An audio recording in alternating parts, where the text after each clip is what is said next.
Hello everyone, welcome back to school. Jeena മിസ്സാണ്. ഇന്ന് നമ്മൾ നോക്കാനായിട്ട് പോകുന്നത് വണ്ടേഴ്സ് ഓഫ് സ്കൈ, ആകാശ വിസ്മയങ്ങൾ എന്ന് പറയുന്ന നമ്മുടെ ചാപ്റ്ററിലെ ചെറിയൊരു ടോപ്പിക്കാണ്. സോളാർ എക്ലിപ്സും ലൂണാർ എക്ലിപ്സും, സൂര്യഗ്രഹണവും ചന്ദ്രഗ്രഹണവും. ഈ രണ്ട് ടോപ്പിക്കാണ് ഇന്ന് നമ്മൾ നോക്കാനായിട്ട് പോകുന്നത്. നമുക്ക് എപ്പോഴും ഭയങ്കര ക്യൂരിയോസിറ്റി ഉള്ള കാര്യമായിരിക്കുമല്ലേ സ്കൈനെ പറ്റി, ആകാശത്തെ പറ്റി പഠിക്കുക എന്ന് പറയുന്നത്. നമ്മൾ ഭൂമിയെ പറ്റി പഠിക്കുന്ന പോലെയല്ല. ആകാശം എന്ന് പറയുന്നത് നമുക്കിങ്ങനെ തിയററ്റിക്കലി മാത്രം പഠിക്കാൻ പറ്റുന്ന, അല്ലെങ്കിൽ നമ്മൾ ഓരോ പ്രാവശ്യം പഠിക്കുമ്പോഴും ഓരോ പുതുമയോടുകൂടി നമുക്ക് പഠിക്കാൻ പറ്റുന്ന ഒരു കാര്യമാണ് സ്കൈ അല്ലെങ്കിൽ ആകാശം എന്ന് പറയുന്നത്. അതിലൊരു പുതുമയുള്ള കാര്യമാണ് സൂര്യഗ്രഹണം അല്ലെങ്കിൽ ചന്ദ്രഗ്രഹണം എന്ന് പറയുന്ന ടോപ്പിക്ക്. അപ്പോൾ ഈ ചന്ദ്രഗ്രഹണം അല്ലെങ്കിൽ സൂര്യഗ്രഹണത്തെ പറ്റി പഠിക്കുന്നതിന് മുന്നേ നമുക്ക് പഠിക്കാനുള്ള ഒരു കാര്യമാണ് ഷാഡോ അല്ലെങ്കിൽ നിഴൽ. എന്താണ് ഷാഡോ അല്ലെങ്കിൽ എന്താണ് നിഴലെന്ന് നമ്മൾ ഇനി ബുക്കിൽ എഴുതി പഠിക്കേണ്ട കാര്യമുണ്ടോ? ഒരിക്കലും ഇല്ല അല്ലേ. നമുക്ക് ഒരു ഒബ്ജക്റ്റ്, ഒരു ഒപ്പേക്ക് ആയിട്ടുള്ള അതാര്യ വസ്തു. എന്താണ് അതാര്യ വസ്തു? നമുക്ക് ഒരു വശത്തു കൂടി നോക്കുമ്പോൾ മറ്റേ വശം കാണാൻ പറ്റുന്നില്ലെങ്കിൽ അതിനെ നമുക്ക് വിളിക്കാം ഒപ്പേക്ക് ഒബ്ജക്റ്റ് അല്ലെങ്കിൽ അതാര്യ വസ്തു എന്ന് പറയാം. ഈ അതാര്യ വസ്തുവിന് എപ്പോഴും എന്തുണ്ടാവും? ഒരു നിഴലുണ്ടാവും. എങ്ങനെയാണ് നിഴലുണ്ടാവുന്നത്? ഒരു സൈഡില് ഒരു പ്രകാശം വരുന്ന സമയത്ത് ആ ഒരു ഒബ്ജക്റ്റിന്റെ, ആ ഒരു വസ്തുവിന്റെ നിഴൽ മറ്റേ ഭാഗത്ത് പതിക്കും. ഇത് നമ്മൾ ഈ പറയുന്ന നമ്മുടെ ഏർത്തിൽ നമ്മൾ കാണുന്ന സാധനങ്ങൾക്ക് മാത്രമല്ല, സെലസ്റ്റിയൽ സ്പിയേഴ്സ്, ആകാശഗോളങ്ങൾക്കും ഈ നിഴല് ബാധകമാണ്. ഓക്കെ, നമ്മൾ ഭൂമിയിലുള്ള മനുഷ്യർക്കും മൃഗങ്ങൾക്കും വീടിനും സ്കൂളിനും മാത്രമല്ല നിഴലുള്ളത്. എവിടെയും നിഴലുണ്ട്. സെലസ്റ്റിയൽ സ്പിയേഴ്സ്, ആകാശഗോളങ്ങളും ഒരു ഒപ്പേക്ക് ഒബ്ജക്റ്റ് ആണല്ലേ, ഒരു അതാര്യ വസ്തുവാണ്. ഒരു അതാര്യ വസ്തു ആണെങ്കിൽ അതിനെന്തായാലും എന്തുണ്ടാവും? നിഴലുണ്ടാവും.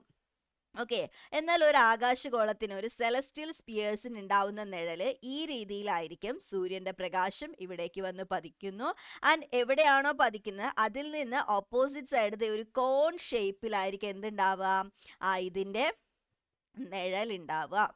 ഓക്കെ, ആകാശഗോളങ്ങൾ, സെലസ്റ്റിയൽ സ്പിയേഴ്സിനൊക്കെ തന്നെ ഈ രീതിയിലായിരിക്കും. ഇപ്പം മൂണാണെങ്കിലും മൂണിന്റെ ഈ ഭാഗം എന്തായിരിക്കും? ഈ ഭാഗത്തായിരിക്കും സൂര്യപ്രകാശം വരുന്നത്. ഈ ഭാഗം ഇങ്ങനെ ഒരു കോൺ പോലെ എന്തായിരിക്കും? നിഴലായിരിക്കും. ഓക്കെ, അത്രയും മനസ്സിലായിട്ടുണ്ടെങ്കിൽ നമുക്ക് അടുത്ത് പറയാൻ പോകുന്ന കാര്യമാണ് നമ്മുടെ മെയിൻ ടോപ്പിക്, ലൂണാർ എക്ലിപ്സ്, ചന്ദ്രഗ്രഹണം.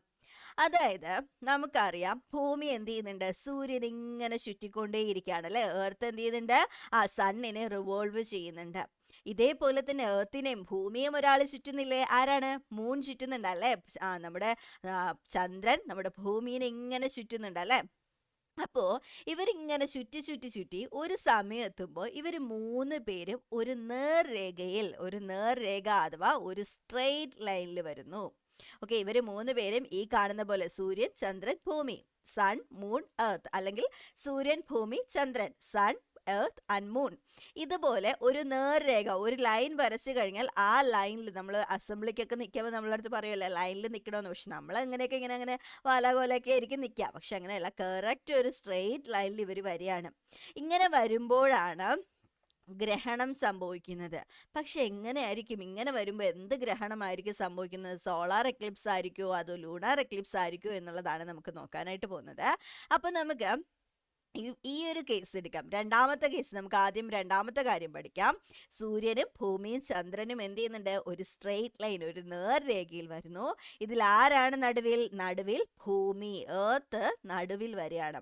അങ്ങനെ എർത്ത് നടുവിൽ വരുന്ന സമയത്ത് എന്ത് സംഭവിക്കുന്നു? എർത്തിന്റെ നമ്മൾ പറഞ്ഞു അല്ലെ, ഇവിടെ നിന്ന് സൂര്യപ്രകാശം അടിക്കുമ്പോൾ ഈ ഭാഗം ഒരു കോൺ ഷേപ്പിൽ എന്തായിരിക്കും? നിഴലായിരിക്കും എന്ന് പറഞ്ഞു, ഷാഡോ ആയിരിക്കും എന്ന് പറഞ്ഞു. ഈ ഷാഡോയുടെ ഒരു ഭാഗം എവിടെയും വീഴും? ചന്ദ്രനിലും വീഴും, മൂണിലും ഇതിന്റെ ഷാഡോ പതിക്കും. ആ ഒരു ഷാഡോ പതിക്കുന്നതിനെയാണ് നമ്മൾ ലൂണാർ എക്ലിപ്സ് അല്ലെങ്കിൽ ചന്ദ്രഗ്രഹണം എന്ന് പറയുന്നത്. അതായത് ഭൂമിയുടെ നിഴലിലായിരിക്കും ആരുണ്ടാവുക? നമ്മുടെ മൂണ് ഉണ്ടാവുക. ഇതാണ് ലൂണാർ എക്ലിപ്സ്. ഇനി തിരിച്ച് നമ്മുടെ സോളാർ എക്ലിപ്സിലേക്ക് വന്നു കഴിഞ്ഞാൽ, സണ്ണിന്റെ കേസ്, സൂര്യഗ്രഹണത്തിലേക്ക് വന്നു കഴിഞ്ഞാൽ ആരായിരിക്കും നടുവിൽ? മൂണായിരിക്കും നടുവിൽ. ഈ പറഞ്ഞതുപോലെ തന്നെ മൂണിന്റെ നിഴല് എവിടെ പതിക്കും? നമ്മുടെ എർത്തിൽ പതിക്കും. അപ്പൊ ഈ ഭാഗത്ത് നമുക്ക് എന്ത് ചെയ്യാൻ പറ്റും? ഈ ഭാഗത്ത് നമുക്ക് ഇരുട്ട് അനുഭവപ്പെടും. ഇതിനെ വിളിക്കുന്ന പേരാണ് സോളാർ എക്ലിപ്സ് അല്ലെങ്കിൽ സൂര്യഗ്രഹണം എന്ന് പറയുന്നത്. ക്ലിയർ ആണോ സോളാർ എക്ലിപ്സും ലൂണാർ എക്ലിപ്സും? അപ്പോൾ ഇതിൻ്റെ ഫുൾ വീഡിയോസ്, നമ്മുടെ ഈ ഒരു ചാപ്റ്ററിൻ്റെ ഫുൾ വീഡിയോസ് നമുക്ക് സ്കൂളിയുടെ ആപ്പിൽ അവൈലബിൾ ആണ്. അപ്പോൾ നിങ്ങൾ ഇതുവരെ ആപ്പിൽ ജോയിൻ ചെയ്തിട്ടില്ലെങ്കിൽ എത്രയും വേഗം ജോയിൻ ചെയ്യുക. അതുപോലെ തന്നെ നമ്മുടെ ചാനലൊക്കെ ഒന്ന് സബ്സ്ക്രൈബ് ചെയ്യാം കേട്ടോ. ഇനിയും നോട്ട്സും വീഡിയോസൊക്കെ നമ്മൾ അപ്ലോഡ് ചെയ്യുന്നതായിരിക്കും. അപ്പോൾ ഓക്കെ, ബൈ.